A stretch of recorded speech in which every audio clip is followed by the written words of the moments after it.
धन गुरु नानक देव जी महाराज कहते हैं सोचै सोच ना हो वही। इतने सोच के अर्थ इशनान है।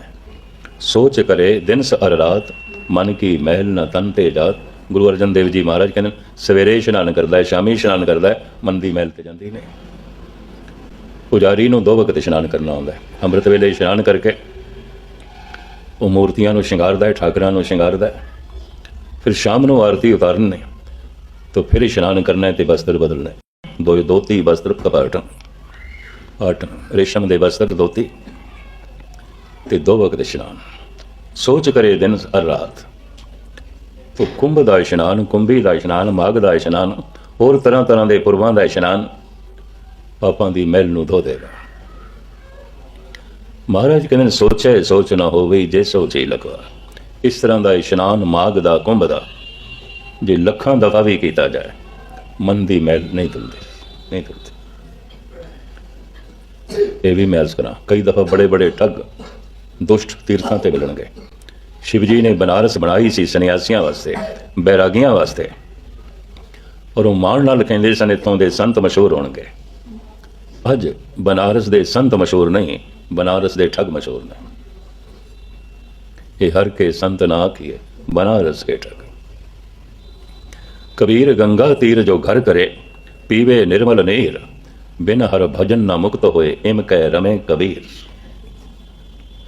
जल के मज्जन जेगत होवे, नित नित मेंढक नावे। इशनान शरीर की सफुर्ती लई ठीक है, तंदुरुस्ती लई ठीक है, ताजगी लई ठीक है, और शरीर की ताजगी है तां ही अमृत वेले ये नाम जप सकता है। इतनी तो इशनान की लोड़ है। कर इशनान सिमर प्रभ अपना।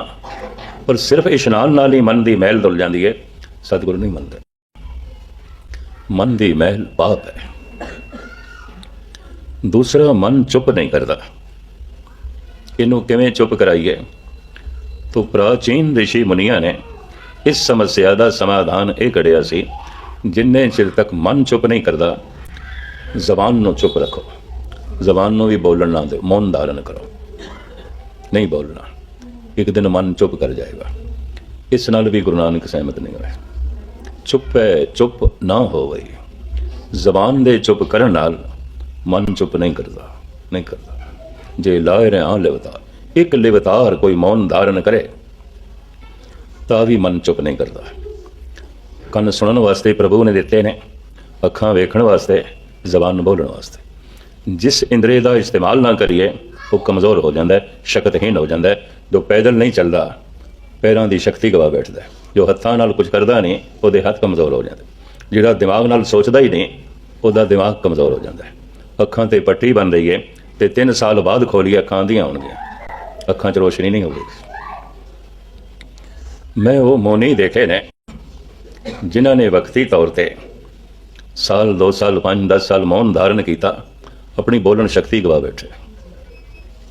बहुत जोर ला के बोलते हैं, बारीक जी आवाज़ निकलती है, वो भी टुटे पुटे शब्द। मैं ऐसा देखा क्योंकि जबान की वरतों नहीं हुई। महाराज कहते हैं जब लग दुनिया रहीए नानक, किच सुनिए किच कहिए। कलगीधर पिता ते कहते नावे दादर मौन सो वृक्ष है, बानर बंदर बास बना रही। अगर मौन धारण करने रब मिलता है, सारे दरख्त मौनी जी महाराज खड़े ने, कोई बोलते थोड़ी ने। हालांकि जीवन उन्होंने है। जबान दे चुप करन नाल मन चुप नहीं करता। तीसरा, मन कदी तृप्त नहीं आता, रजदा ही नहीं। वाम मार्गियां ने एक तरीका कढ़िया सी, मन जो कुछ भी मंगता है दिओ, जो खाण नूं मंगता है, जो हंडाण नूं मंगता है। और किधरे मन दे ख्याल ना आ जाए पाप है तो ये मंदिर दे सब कुछ करो। शायद आपनूं पता होवे जब वाम मार्गियां का बहुत वड्डा असर सी इस देश विच, उदों देवदासियां की प्रथा चली मंदिर दे च ही नाच गाना, मंदिर दे च ही मांस का प्रसाद। अजे भी मिलता है कुमखिया देवी के मंदिर, काली देवी कलकत्ते दे सवेरे मांस का, कच्चे मांस का प्रसाद। शिकंजे सवेरे बकरे संडे कट्ठे जाते हैं, वो खून के तिलक नाल मंदिर के दरवाजे खुलते हैं। अज भी सारा दिन शराब का ही प्रसाद मिलता है उजैन के भैरव काल मंदिर दे अज भी। अज भी मुख्तसर में अर्ज करा, वाम मार्गियां ने यह कहा सी, जो मन चाहता है देव, एक दिन रज आएगा। ਤੋ ਤ੍ਰਿਪਤ ਹੋਇਆ ਮਨ ਹੀ ਰੱਬ ਦਾ ਨਾਮ ਜਪ ਸਕਦਾ, ਭੁੱਖਾ ਮਨ ਨਹੀਂ। ਦੇਵਦਾਸੀਆਂ ਇਸ ਪ੍ਰਥਾ ਨੂੰ ਭਾਵੇਂ ਸਹਿਜੇ ਸਹਿਜੇ ਖਤਮ ਕੀਤਾ ਜਾ ਰਿਹਾ ਹੈ, ਲੇਕਿਨ ਅਜੇ ਵੀ ਕਰਨਾਟਕ, ਤਮਿਲਨਾਡੂ ਤੇ ਮਹਾਰਾਸ਼ਟਰ ਦੇ ਥੋੜ੍ਹਾ ਬਹੁਤ ਹੈ। ਮੰਦਰ ਵੈਸ਼ਿਆਲੇ ਬਣ ਗਏ, ਮੰਦਰ ਸ਼ਰਾਬਖਾਨੇ ਬਣ ਗਏ, ਮੰਦਰ ਕਸਾਬਖਾਨੇ ਬਣ ਗਏ, ਬੁੱਚੜਖਾਨੇ ਬਣ ਗਏ। ਕਿਉਂ? ਵਾਮ ਮਾਰਗੀਆਂ ਨੇ ਇੱਕ ਪ੍ਰਥਾ ਪ੍ਰਚਲਿਤ ਕੀਤੀ ਕਿ ਮਨ ਜੋ ਕੁਝ ਚਾਹੁੰਦਾ ਹੈ ਦਿਓ ਦਿਓ, ਇੱਕ ਦਿਨ ਰੱਜ ਜਾਏਗਾ ਤੇ ਰੱਜਿਆ ਹੋਇਆ ਮਨ ਰਾਜਾ ਹੋ ਜਾਏਗਾ, ਤ੍ਰਿਪਤ ਹੋ ਜਾਏਗਾ, ਪ੍ਰਭੂ ਦਾ ਨਾਮ ਜਪੇਗਾ। ਮਹਾਰਾਜ ਕਹਿੰਦੇ ਨੇ, ਭੁੱਖਿਆ ਭੁੱਖ ਨਾ ਉਤਰੀ ਜੇ ਬੰਨਾ ਪੁਰੀਆਂ ਬਾਸ। ਇਸ ਜ਼ਮੀਨ ਦੇ ਹੀ ਪਦਾਰਥ ਨੇ, ਅਨੇਕਾਂ ਧਰਤੀਆਂ ਦੇ ਪਦਾਰਥ ਜੇ ਮਨੁੱਖ ਨੂੰ ਲਿਆ ਕੇ ਦੇਈਏ ਤੇ ਇਹ ਸਾਰੇ ਪਦਾਰਥ ਭੋਗੇ ਤਾਂ ਵੀ ਮਨੁੱਖ ਦੇ ਮਨ ਦੀ ਭੁੱਖ ਨਹੀਂ ਮਿਟੇਗੀ। ਮਨ ਭੁੱਖੇ ਦਾ ਭੁੱਖਾ ਹੀ ਰਹੇਗਾ। ਪਦਾਰਥ ਮਨ ਨੂੰ ਤ੍ਰਿਪਤ ਨਹੀਂ ਕਰ ਸਕਦੇ। ਕਿਉਂ? ਪਦਾਰਥ ਮਨ ਦੀ ਖੁਰਾਕ ਹੀ ਨਹੀਂ, ਤਨ ਦੀ ਖੁਰਾਕ। ਮਨ ਦੀ ਭੁੱਖ ਬਣੀ ਰਹੇਗੀ। ਚੌਥਾ, ਮਨ ਇੱਕੋ ਹੀ ਤਰ੍ਹਾਂ ਦੀ ਭੁੱਲ ਬਾਰ ਬਾਰ ਕਰਦਾ ਹੈ, ਬਾਰ ਬਾਰ ਕਰਦਾ ਹੈ, ਜੀਵਨ ਭਰ ਕਰਦਾ ਹੈ। ਇਹਦਾ ਸਮਾਧਾਨ ਪ੍ਰਾਚੀਨ ਰਿਸ਼ੀ ਮੁਨੀਆਂ ਨੇ ਜੋ ਲੱਭਿਆ ਉਹ ਇਹ ਕਿ ਮਨੁੱਖ ਧਰਮ ਗ੍ਰੰਥਾਂ ਦਾ ਅਧਿਐਨ ਕਰੇ, ਹਰ ਤਰ੍ਹਾਂ ਦੀ ਵਿਦਿਆ ਹਾਸਲ ਕਰੇ। ਜੋ 64 ਪ੍ਰਕਾਰ ਦੀ ਵਿਦਿਆ ਹੈ ਉਹ ਸਾਰੀ ਹਾਸਲ ਕਰੇ। ਮਨੁੱਖ ਇਤਨਾ ਸਿਆਣਾ ਹੋ ਜਾਏ ਫਿਰ ਮਨ ਭੁੱਲਾ ਨਹੀਂ ਕਰੇਗਾ, ਗਲਤੀਆਂ ਨਹੀਂ ਕਰੇਗਾ। ਪੜ੍ਹ ਲਿਖ ਜਾਏ ਫਿਰ ਗਲਤੀਆਂ ਨਹੀਂ ਕਰੇਗਾ। ਅੱਜ ਤੋਂ ਕੋਈ 110-20 ਸਾਲ ਪਹਿਲੇ ਪੈਰਿਸ ਦੇ ਵਿੱਚ ਵੀ ਵਿਦਵਾਨਾਂ ਦੀ ਕਾਨਫਰੰਸ ਹੋਈ ਸੀ ਕਿ ਸਾਰੇ ਜੁਰਮ ਅਨਪੜ੍ਹਤਾ ਤੋਂ ਆਉਂਦੇ ਨੇ, ਲਿਹਾਜ਼ਾ ਅਨਪੜ੍ਹਤਾ ਖਤਮ ਕਰੋ। ਅੱਜ ਯੂਰਪ ਦੇ ਵਿੱਚ ਅਨਪੜ੍ਹਤਾ ਖਤਮ ਹੋ ਗਈ। 5 ਸਾਲ ਦਾ ਬੱਚਾ ਹੋ ਗਿਆ, ਸਕੂਲ ਦੇ ਵਿੱਚ ਭਰਤੀ ਨਹੀਂ ਕਰਾਇਆ ਤਾਂ ਮਾਂ ਬਾਪ ਨੂੰ ਚਾਰਜ ਕੀਤਾ ਜਾਂਦਾ, ਜੁਰਮਾਨਾ ਕੀਤਾ ਜਾਂਦਾ। 5 ਸਾਲ ਦਾ ਬੱਚਾ ਹੋ ਗਿਆ, ਸਕੂਲ ਦੇ ਵਿੱਚ ਕਿਉਂ ਨਹੀਂ ਦਾਖਲ ਕਰਾਇਆ? 10ਵੀਂ ਤੱਕ ਤਾਲੀਮ ਫਰੀ ਹੈ। ਅੱਜ ਸਾਰੇ ਯੂਰਪ ਦੇ ਦੇਸ਼ ਪੜ੍ਹ ਲਿਖ ਗਏ ਨੇ। ਪਹਿਲੇ ਨਾਲੋਂ ਕ੍ਰਾਈਮ 100 ਗੁਣਾ ਜ਼ਿਆਦਾ ਹੋ ਗਿਆ।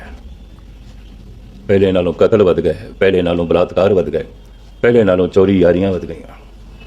ਪਹਿਲੇ ਅਨਪੜ੍ਹ ਕਰਦੇ ਸਨ, ਉਹ ਪਕੜਦੇ 'ਚ ਵੀ ਆ ਜਾਂਦੇ ਸਨ। ਹੁਣ ਪੜ੍ਹੇ ਲਿਖੇ ਕਰਦੇ ਨੇ, ਪਕੜਦੇ 'ਚ ਵੀ ਨਹੀਂ ਆਉਂਦੇ, ਚਲਾਕ ਹੋ ਗਏ। ਮਹਾਰਾਜ ਇੱਥੇ ਕਹਿੰਦੇ ਨੇ, ਪੜ੍ਹਿਆ ਮੂਰਖ ਆਖੀਏ ਜਿਤ ਲੱਭ ਲੋਭ ਅਹੰਕਾਰ। ਅਗਰ ਪੜ੍ਹਾਈ ਲਿਖਾਈ ਨੇ ਲੋਭ ਵਧਾ ਦਿੱਤਾ ਹੈ, ਹੰਕਾਰ ਵਧਾ ਦਿੱਤਾ ਹੈ, ਵਾਸ਼ਨਾ ਵਧਾ ਦਿੱਤੀ ਹੈ, ਮੂਰਖਤਾ ਬਣੀ ਰਹੇਗੀ, ਸਾਰੇ ਅਨਰਥ ਕਰੇਗਾ। ਅਨਪੜ੍ਹ ਕਰੇਗਾ ਤਾਂ ਪੜ੍ਹੇ ਲਿਖੇ ਵੀ ਕਰਨਗੇ। ਸਾਰੀ ਦੁਨੀਆ ਦੇ ਸੱਤਾਧਾਰੀ, ਉਹਨਾਂ ਦਾ ਬੇਸ਼ਤਰ ਤਬਕਾ ਪੜ੍ਹਾ ਲਿਖਾ ਹੈ, ਭ੍ਰਸ਼ਟ ਨੇ, ਭ੍ਰਸ਼ਟ ਨੇ। ਇਹ ਵੀ ਮੈਂ ਅਰਜ਼ ਕਰਦੇ ਹਾਂ। ਅਨਪੜ੍ਹ ਮਨੁੱਖ ਕੋਈ ਬਹੁਤ ਵੱਡਾ ਜੁਰਮ ਨਹੀਂ ਕਰ ਸਕਦਾ। ਅੱਜ ਤੋਂ 7-8 ਸਾਲ ਪਹਿਲੇ ਕਾਠਮੰਡੂ, ਨੇਪਾਲ ਤੋਂ ਇੰਡੀਅਨ 에ਅਰਲਾਈਨਸ ਦਾ ਜਹਾਜ਼ ਜਿਨ੍ਹਾਂ ਨੇ ਹਾਈ ਜੈਕ ਕੀਤਾ ਸੀ, ਉਹ ਸਾਰੇ ਪੜ੍ਹੇ ਲਿਖੇ ਸਨ। ਉਹਨਾਂ 'ਚ ਇੱਕ ਇੰਜੀਨੀਅਰ ਵੀ ਸੀ। ਅਨਪੜ੍ਹ ਮਨੁੱਖ ਇਸ ਤਰ੍ਹਾਂ ਦੀ ਪਲੈਨਿੰਗ ਨਹੀਂ ਕਰ ਸਕਦਾ ਜਿਹੜੀ ਉਹਨਾਂ ਨੇ ਕੀਤੀ। 3 ਸਾਲ ਪਹਿਲੇ ਅਮਰੀਕਾ ਵਿੱਚ ਜਿਨ੍ਹਾਂ ਦੋਵਾਂ ਨੇ ਸੰਸਾਰ ਦੀਆਂ ਸਭ ਤੋਂ ਉੱਚੀਆਂ ਬਿਲਡਿੰਗਾਂ 2 ਮਿੰਟਾਂ 'ਚ ਗਿਰਾ ਦਿੱਤੀਆਂ, ਜਹਾਜ਼ ਟਕਰਾ ਕੇ, ਔਰ 5000 ਬੰਦੇ 2 ਮਿੰਟਾਂ 'ਚ ਹੀ ਮਰ ਗਏ। ਅਨਪੜ੍ਹ ਮਨੁੱਖ ਐਸਾ ਨਹੀਂ ਕਰ ਸਕਦਾ। ਅਨਪੜ੍ਹ ਮਨੁੱਖ ਜਹਾਜ਼ ਚਲਾ ਹੀ ਨਹੀਂ ਸਕਦਾ। ਪਾਇਲਟ ਸਨ, ਪਹਿਲੇ ਉਹਨਾਂ ਨੇ ਜਹਾਜ਼ ਚਲਾਉਣਾ ਸਿੱਖਿਆ, ਫਿਰ ਉਹਨਾਂ ਨੇ ਜਹਾਜ਼ ਹਾਈ ਜੈਕ ਕਰਕੇ ਉਸ ਬਿਲਡਿੰਗ ਨਾਲ ਟਕਰਾਇਆ, ਮੁਸਾਫਰ ਸਾਰੇ ਮਾਰੇ ਗਏ। ਬਿਲਡਿੰਗ 110 ਮੰਜ਼ਿਲਾ ਬਿਲਡਿੰਗ, ਉਹਦੇ 'ਚ ਅਜੇ ਲੋਕ ਆ ਹੀ ਰਹੇ ਸਨ ਕਰਿੰਦੇ, ਕਿਉਂਕਿ ਸਵੇਰ ਦਾ ਟਾਈਮ ਸੀ। ਫਿਰ ਵੀ 5000 ਦੇ ਕਰੀਬ ਬੰਦੇ ਮਾਰੇ ਗਏ। ਇਸ ਤਰ੍ਹਾਂ ਦੀ ਪਲੈਨਿੰਗ ਅਨਪੜ੍ਹ ਮਨੁੱਖ ਨਹੀਂ ਕਰ ਸਕਦਾ। ਪੜ੍ਹ ਲਿਖ ਕੇ ਕੋਈ ਮਨ ਸਿਆਣਾ ਨਹੀਂ ਹੋ ਜਾਂਦਾ, ਹੋਰ ਅਨਰਥ ਕਰਦਾ ਹੈ। ਪਰਮਾਤਮਾ ਸੱਚ ਹੈ, ਨਿਰਮਲ ਹੈ, ਤਾਂ ਫਿਰ ਮਨ ਨੂੰ ਕਿਵੇਂ ਨਿਰਮਲ ਕਰੀਏ? ਤੀਰਥਾਂ ਦੇ ਇਸ਼ਨਾਨ ਨਾਲ ਮਨ ਨਿਰਮਲ ਨਹੀਂ ਹੁੰਦਾ। ਮੌਨ ਧਾਰਨ ਕਰਨ ਨਾਲ ਮਨ ਚੁੱਪ ਨਹੀਂ ਕਰਦਾ। ਤਰ੍ਹਾਂ ਤਰ੍ਹਾਂ ਦੇ ਪਦਾਰਥ ਪ੍ਰਾਪਤ ਹੋ ਜਾਣ, ਮਨ ਤ੍ਰਿਪਤ ਨਹੀਂ ਹੁੰਦਾ, ਨਹੀਂ ਆਉਂਦਾ। ਬਹੁਤ ਚੰਗੀ ਤੋਂ ਚੰਗੀ ਵਿਦਿਆ ਹਾਸਲ ਕਰ ਲਈ ਜਾਏ, ਮਨ ਅਨਰਥ ਕਰਦਾ ਹੀ ਕਰਦਾ ਹੈ, ਅਨਰਥ ਤੋਂ ਨਹੀਂ ਬਚਦਾ। ਸਹਿਜ ਸਿਆਣਪਾ ਲੱਖ ਹੋਵੇ ਤਾਂ ਇੱਕ ਨਾ ਚੱਲੇ ਨਾਲ। ਫਿਰ ਕੀ ਕਰੀਏ? ਕਿਉਂ ਸਚਿਆਰਾ ਹੋਈਏ, ਕਿਉਂ ਕੂੜੇ ਟੁੱਟੇ ਪਾਲ। ਫਿਰ ਕਿਵੇਂ ਸਚਿਆਰ ਬਣੀਏ? ਪਰਮਾਤਮਾ ਸੱਚ ਹੈ, ਫਿਰ ਕਿਵੇਂ ਨਿਰਮਲ ਬਣੀਏ? ਇਸ਼ਨਾਨ ਕਰਨ ਨਾਲ ਤੇ ਮਨ ਨਿਰਮਲ ਨਹੀਂ ਹੁੰਦਾ। ਮੌਨ ਧਾਰਨ ਕਰਨ ਨਾਲ ਮਨ ਚੁੱਪ ਨਹੀਂ ਕਰਦਾ। ਤਰ੍ਹਾਂ ਤਰ੍ਹਾਂ ਦੇ ਬਹੁਤ ਸਾਰੇ ਪਦਾਰਥ ਵੀ ਪ੍ਰਾਪਤ ਹੋ ਜਾਣੇ ਨਹੀਂ ਰੱਜਦਾ। ਚੰਗੀ ਤੋਂ ਚੰਗੀ ਵਿਦਿਆ ਹਾਸਲ ਕਰ ਲਈਏ, ਇਹਦੀ ਮੂਰਖਤਾ ਨਹੀਂ ਮਿਟਦੀ। ਕੁਛ ਅਨਪੜ੍ਹ ਮੂਰਖ ਹੁੰਦੇ ਨੇ ਥੋੜ੍ਹੇ ਜਿਹਾ, ਬਹੁਤੇ ਪੜ੍ਹੇ ਲਿਖੇ ਮੂਰਖ ਹੁੰਦੇ ਨੇ। ਪੜ੍ਹਿਆ ਮੂਰਖ ਆਖੀਏ ਜਿਤ ਲੱਭ ਲੋਭ ਅਹੰਕਾਰ, ਪੜ੍ਹੀਏ ਜੇਤੇ ਬਰਸ ਬਰਸ, ਪੜ੍ਹੀਏ ਜੇਤੇ ਮਾਸ, ਪੜ੍ਹੀਏ ਜੇਤੀ ਆਰਜਾ, ਪੜ੍ਹੀਏ ਜੇਤੇ ਸਾਸ, ਨਾਨਕ ਲੇਖੇ ਇੱਕ ਗੱਲ ਔਰ ਹਉਮੈ ਜਖਣਾ ਜਾ। ਉਹ ਇੱਕ ਗੱਲ ਕਿਹੜੀ ਹੈ? ਹੁਕਮ ਰਜਾਈ ਚੱਲਣਾ, ਨਾਨਕ ਲਿਖਿਆ ਨਾਲ। ਉਸ ਹੁਕਮੇ ਦੀ ਰਜ਼ਾ ਦੇ ਵਿੱਚ ਚੱਲਣਾ ਹੈ। ਇਹਦੇ ਨਾਲ ਮਨ ਨਿਰਮਲ ਹੋ ਸਕਦਾ ਹੈ, ਮਨ ਚੁੱਪ ਕਰ ਸਕਦਾ ਹੈ, ਸ਼ਾਂਤ ਹੋ ਸਕਦਾ ਹੈ, ਮਨ ਤ੍ਰਿਪਤ ਹੋ ਸਕਦਾ ਹੈ, ਔਰ ਮਨ ਗਲਤੀਆਂ ਤੋਂ ਬਚ ਸਕਦਾ ਹੈ। ਹੁਕਮ ਦੀ ਰਜ਼ਾ ਦੇ ਵਿੱਚ ਉਹ ਹੁਕਮ ਮੇਰੇ ਲਈ ਕੀ ਹੈ, ਮੈਂ ਕਿਸ ਤਰ੍ਹਾਂ ਸਮਝਾਂ? ਮਹਾਰਾਜ ਕਹਿੰਦੇ ਲਿਖਿਆ ਨਾਲ, ਹੁਕਮ ਤੇਰੇ ਨਾਲ ਲਿਖਿਆ ਹੈ। ਕਿਹੜੀ ਭਾਸ਼ਾ ਦੇ ਵਿੱਚ ਲਿਖਿਆ ਹੋਇਆ ਪੜ੍ਹ ਲਈਏ।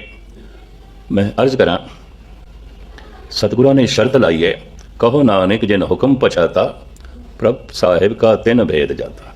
ਪਰਮਾਤਮਾ ਦਾ ਭੇਦ ਉਹ ਜਾਣਦਾ ਹੈ, ਕੌਣ? ਜਿਹਨੂੰ ਹੁਕਮ ਦੀ ਸਮਝ ਹੈ, ਜਿਹਨੂੰ ਹੁਕਮ ਦੀ ਸਮਝ ਹੈ। ਉਸ ਤੋਂ ਬਿਨਾਂ ਨਹੀਂ ਸਮਝ ਸਕੇਗਾ। ਪਰ ਹੁਕਮ ਹੈ ਕਿ ਮਹਾਰਾਜ ਕਹਿੰਦੇ ਜੋ ਹੋਵਾ ਉਹ ਵਤਸੋ ਜਾਣੇ, ਪ੍ਰਭ ਆਪਣੇ ਕਾ ਹੁਕਮ ਪਛਾਣੇ। ਜੋ ਹੋ ਗਿਆ ਮੇਰੇ ਨਾਲ ਹੋਣਾ ਹੀ ਸੀ, ਇਹ ਉਸ ਦਾ ਹੁਕਮ ਹੈ। ਦਿਨ ਹੋਇਆ ਹੈ, ਹੋਣਾ ਹੀ ਸੀ, ਹੁਕਮ। ਰਾਤ ਹੋਈ ਹੈ, ਹੋਣੀ ਸੀ, ਹੁਕਮ। ਸਰਦੀ ਆਈ ਹੈ, ਆਉਣੀ ਸੀ, ਹੁਕਮ।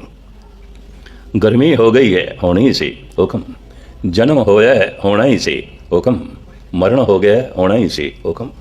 ਜੰਮਣ ਮਰਨਾ ਹੁਕਮ ਹੈ, ਭਾਣੇ ਆਵੇ ਜਾ। ਜੋ ਹੋ ਰਿਹਾ ਹੈ, ਹੁਕਮ। ਆਪਦੀ ਗਿਆਤ ਲਈ ਅਰਜ਼ ਕਰਾਂ, ਮਨੁੱਖ ਦੀਆਂ ਸਾਰੀਆਂ ਕਾਮਨਾਵਾਂ ਨਹੀਂ ਪੂਰੀਆਂ ਹੁੰਦੀਆਂ। ਕਬੀਰ ਕਹਿੰਦੇ ਜੋ ਮੈਂ ਚਿਤੋਂ ਨਾ ਕਰੇ, ਕਿਆ ਮੇਰੇ ਚਿਤਵੇ ਹੋਏ, ਆਪਣਾ ਚਿਤਵਿਆ ਹਰ ਕਰੇ, ਜੋ ਮੇਰੇ ਚਿਤ ਨਾ ਹੋਏ। ਮੈਂ ਸੋਚਦਾ ਔਰ ਚਿਤਵ ਨਹੀਂ ਕਰਦਾ, ਇਸ ਤਰ੍ਹਾਂ ਹੋਵੇ, ਉਹ ਕੁਛ ਹੋਰ ਜਾਂਦਾ ਹੈ। ਮੇਰੀ ਚਾਹਤ ਤੋਂ ਉਲਟ ਹੋ ਜਾਂਦਾ ਹੈ। ਮੈਂ ਚਾਹਿਆ ਕੁਝ ਹੋਰ ਸੀ, ਹੋਇਆ ਕੁਝ ਹੋਰ ਹੈ। ਤੋ ਸਤਪੁਰਸ਼ਾਂ ਦੀ ਸਮਝ ਦੇ ਵਿੱਚ ਇਹ ਆਉਂਦਾ ਹੈ, ਸੰਸਾਰ ਚੱਲ ਰਿਹਾ ਹੈ ਮੇਰੀ ਚਾਹਤ ਨਾਲ ਨਹੀਂ, ਪਰਮਾਤਮਾ ਦੀ ਚਾਹਤ ਨਾਲ। ਜੋ ਮੇਰੇ ਨਾਲ ਹੋ ਗਿਆ ਹੋਣਾ ਹੀ ਸੀ, ਬਣੇ ਹੋਏ ਵਿਧਾਨ ਦੇ ਮੁਤਾਬਕ, ਕੀਤੇ ਹੋਏ ਕਰਮਾਂ ਦੇ ਮੁਤਾਬਕ ਹੋਣਾ ਹੀ ਸੀ, ਐਸਾ ਹੋਣਾ ਹੀ ਸੀ। ਜੋ ਹੋਆ ਹੋ ਵਤਸੋ ਜਾਣੇ, ਪ੍ਰਭ ਆਪਣੇ ਕਾ ਹੁਕਮ ਪਛਾਣੇ। ਸਤਪੁरुष ऐसा समझदा है, अगर मेरी इच्छा कोई पूरी हो गई है तो इस वास्ते हो गई है, परमात्मा की इच्छा भी यही सी तां होई है, नहीं तो नहीं होनी सी। मेरी इच्छा नहीं पूरी हुई तो परमात्मा की इच्छा कोई होर सी, मैनूं उसकी इच्छा नाल राजी होना चाहिए। इहनूं कहंदे ने पाणे नूं मनना। महाराज कहंदे जो संसार दे विच रहिंदा होया इस तरह हुक्म नूं मनदा है, वो प्रभु नाल जुड़ जांदा है, सचियार हो जांदा है, सच की मूर्ति हो जाता है। इन्ना वड्डा ब्रह्मंड ਉਹਦੀ ਰਜ਼ਾ ਦੇ ਚੱਲ ਰਿਹਾ, ਮੇਰੀ ਰਜ਼ਾ ਦੇ ਨਹੀਂ। ਉਹਦੀ ਚਾਹਤ ਨਾਲ ਚੱਲ ਰਿਹਾ, ਮੇਰੀ ਚਾਹਤ ਨਾਲ ਨਹੀਂ। ਪਰ ਉਹਦੀ ਚਾਹਤ ਦਾ ਪਤਾ ਕਿਸ ਤਰ੍ਹਾਂ ਚੱਲੇ? ਜੋ ਮੈਂ ਚਾਹਿਆ ਸੀ ਨਹੀਂ ਹੋਇਆ, ਉਹਦੀ ਚਾਹਤ ਕੁਝ ਹੋਰ ਹੈ, ਉਹਦੀ ਇਹ ਚਾਹਤ ਨਹੀਂ ਸੀ। ਜੋ ਮੈਂ ਚਾਹਿਆ ਹੋ ਗਿਆ, ਤਾਂ ਇਸ ਵਾਸਤੇ ਹੋ ਗਿਆ ਹੈ, ਪਰਮਾਤਮਾ ਨੇ ਵੀ ਇਹੀ ਚਾਹਿਆ ਸੀ। ਮੇਰੀ ਚਾਹਤ ਪਰਮਾਤਮਾ ਦੀ ਚਾਹਤ ਨਾਲ ਮੇਲ ਖਾ ਗਈ, ਤਾਂ ਹੋ ਗਿਆ। ਜੋ ਹੋਵਾ ਉਹ ਵਤਸੋ ਜਾਣੇ, ਪ੍ਰਭ ਆਪਣੇ ਕਾ ਹੁਕਮ ਪਛਾਣੇ। ਹੁਕਮ ਰਜਾਈ ਚੱਲਣਾ, ਨਾਨਕ ਲਿਖਿਆ ਨਾਲ। ਇਹਦੇ ਨਾਲ ਮਨ ਨਿਰਮਲ ਹੋ ਜਾਏਗਾ, ਮਨ ਸ਼ਾਂਤ ਹੋ ਜਾਏਗਾ, ਚੁੱਪ ਕਰ ਜਾਏਗਾ, ਮਨ ਤ੍ਰਿਪਤ ਹੋ ਜਾਏਗਾ, ਮਨ ਗਲਤੀਆਂ ਤੋਂ ਜੋ ਹੈ ਰਹਿਤ ਹੋ ਜਾਏਗਾ। ਜਪ ਕਰਦਿਆਂ ਕਰਦਿਆਂ, ਸਾਧਨਾ ਕਰਦਿਆਂ ਕਰਦਿਆਂ ਅਗਰ ਮਨੁੱਖ ਹੁਕਮ ਦੇ 'ਚ ਰਾਜ਼ੀ ਰਹਿਣਾ ਸਿੱਖ ਗਿਆ ਤਾਂ ਸਮਝ ਲਓ ਜੀਵਨ ਸਫਲ ਹੋ ਗਿਆ। ਸਤਸੰਗ ਕੀਤਾ ਸਫਲ ਹੋ ਗਿਆ, ਪਾਠ ਕੀਤਾ ਸਫਲ ਹੋ ਗਿਆ। ਪਾਠ ਵੀ ਕੀਤਾ, ਜਪ ਤਪ ਵੀ ਕੀਤਾ ਹੈ, ਤੇ ਰੋਜ਼ ਗਿਲਾ ਕਰੇ, ਹੇ ਪ੍ਰਭੂ ਇਹ ਤੂੰ ਕੀ ਕਰ ਛੜਿਆ, ਮੈਂ ਚਾਹਿਆ ਐ ਸੀ ਤੂੰ ਐ ਕਰ ਛੜਿਆ। ਇਸ ਮਨੁੱਖ ਦਾ ਕੀਤਾ ਕਿਤਾਇਆ ਪਾਠ ਵਿਅਰਥ ਚਲਾ ਜਾਂਦਾ ਹੈ। ਇਹ ਵੀ ਮੈਂ ਅਰਜ਼ ਕਰਾਂ, ਪਾਠ ਕਰਨ ਦਾ, ਜਪ ਤਪ ਕਰਨ ਦਾ ਮਤਲਬ ਇੰਨਾ ਹੈ, ਉਹਦੀ ਰਜ਼ਾ ਵਿੱਚ ਰਾਜ਼ੀ ਰਹਿਣਾ, ਹੁਕਮ ਨੂੰ ਸਮਝਣਾ। ਕਹੋ ਨਾਨਕ ਜਿਨ ਹੁਕਮ ਪਛਾਤਾ, ਪ੍ਰਭ ਸਾਹਿਬ ਕਾ ਤਿਨ ਭੇਦ ਜਾਤਾ। ਸਾਹਿਬ ਦਾ, ਮਾਲਿਕ ਦਾ ਉਹ ਭੇਦ ਸਮਝ ਲੈਂਦਾ ਹੈ, ਰਾਜ਼ ਸਮਝ ਲੈਂਦਾ ਹੈ, ਔਰ ਹਰ ਵਕਤ ਫਿਰ ਪ੍ਰਸੰਨ ਰਹਿਣ ਲੱਗ ਪੈਂਦਾ ਹੈ। ਉਹਨੂੰ ਪਤਾ ਚੱਲ ਜਾਂਦਾ ਹੈ ਜੋ ਹੋਣਾ ਹੈ ਉਹ ਹੁੰਦਾ ਹੈ, ਉਹ ਹੁੰਦਾ ਹੈ। ਧੰਨ ਗੁਰੂ ਤੇਗ ਬਹਾਦਰ ਸਾਹਿਬ ਜੀ ਦਾ ਇੱਕ ਬੋਲ ਕਹਿ ਕੇ ਮੈਂ ਸਮਾਪਤੀ ਕਰਾਂ। चिंता तांकी कीजिए जो अनहोनी होए। ਇਹਦੇ ਜੋ ਅਰਥ ਕੀਤੇ ਜਾਂਦੇ ਸ਼ਲੋਕ ਦੇ ਸਾਰਿਆਂ ਨੂੰ ਕੰਠ ਹੈ, ਉਹ ਨਹੀਂ ਨੇ ਅਰਥ, ਅਸੀਂ ਜੋ ਇਸ ਦੇ ਅਰਥ ਕਰ ਲੈਂਦੇ। ਪ੍ਰਥਮ ਇਹ ਦੇਖਣਾ ਪਏਗਾ ਚਿੰਤਾ ਦੇ ਕਾਰਨ ਕੀ ਨੇ। ਦੋ ਕਾਰਨ ਮੈਂ ਤੁਹਾਡੇ ਸਾਹਮਣੇ ਰੱਖਾਂ। ਪਹਿਲਾ, ਮਨੁੱਖ ਐਸਾ ਸੋਚਦਾ ਹੈ ਕਮ ਸੇ ਕਮ ਮੇਰੇ ਨਾਲ ਐਸਾ ਨਹੀਂ ਹੋਣਾ ਚਾਹੀਦਾ। ਹੁੰਦਾ ਜਗਤ ਨਾਲ ਹੋਵੇ ਪਿਆ। ਮੇਰੇ ਨਾਲ ਐਸਾ ਨਹੀਂ ਹੋਣਾ ਚਾਹੀਦਾ, ਪਰ ਅੰਦਰ ਚਿੰਤਾ ਬਣੀ ਹੋਈ ਕਿਧਰੇ ਹੋ ਨਾ ਜਾਏ, ਹੋ ਨਾ ਜਾਏ। ਇੱਕ ਦੂਸਰਾ, ਐਸਾ ਹੋਣਾ ਚਾਹੀਦਾ, ਮੈਂ ਚਾਹੁੰਦਾ, ਮੇਰੀ ਕਾਮਨਾ ਐਸਾ ਹੋਣਾ ਚਾਹੀਦਾ, ਪਰ ਅੰਦਰ ਚਿੰਤਾ ਬਣੀ ਹੋਈ ਮਤਾ ਨਾ ਹੋਵੇ, ਨਾ ਹੋਵੇ। ਇਹ ਚਿੰਤਾ ਦੇ ਦੋ ਕਾਰਨ ਨੇ। ਮੈਂ ਫਿਰ ਦੁਹਰਾਵਾਂ, ਕਮ ਸੇ ਕਮ ਮੇਰੇ ਨਾਲ ਐਸਾ ਨਹੀਂ ਹੋਣਾ ਚਾਹੀਦਾ, ਹੁੰਦਾ ਜਗਤ ਨਾਲ ਹੋਵੇ, ਪਰ ਅੰਦਰ ਚਿੰਤਾ ਬਣੀ ਹੋਈ ਹੈ ਕਿਧਰੇ ਹੋ ਨਾ ਜਾਏ, ਹੋ ਨਾ ਜਾਏ। ਕਬੀਰ ਕਹਿੰਦੇ ਨੇ, ਪਾਰੋ ਸੀ ਕੇ ਜੋ ਹੁਆ ਤੂੰ ਆਪਣੇ ਵੀ ਜਾਣ। ਕਿਹੜੇ ਚੱਕਰਾਂ 'ਚ ਪਿਆ ਤੂੰ? ਜੋ ਦੂਜਿਆਂ ਨਾਲ ਹੋਇਆ ਹੋਵੇਗਾ ਤੇਰੇ ਨਾਲ।